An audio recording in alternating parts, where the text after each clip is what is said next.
Ահնեղ աշանգեր։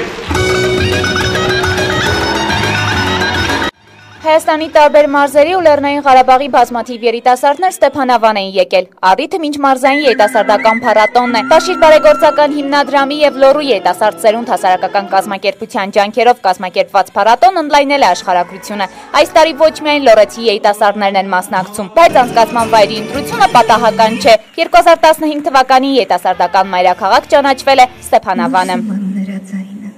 Սա հարթակ է, մենք հարթակ ենք ուզում ստեղծել երիտասարդների համար, որպեսզի կարողանանք հիմնականում, եթե դուք ուշադիր եք, մշակութային գործիչներին, սկսնակ գործիչներին։ Իսկ եթե մենք ուսումնասիրում ենք մշակութային մեր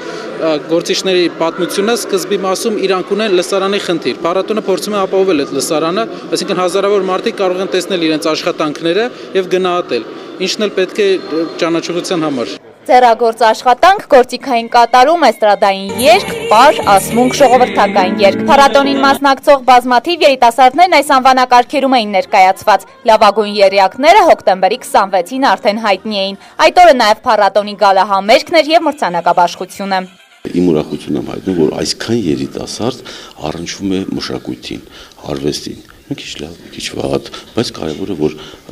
արժեքային համակարգ են կրում իրենց մեջ, իսկ դա կարծում եմ այս փառատոնի առաջին հաղթանակն է։ Ամենակարևորը շփումը Ղարաբաղից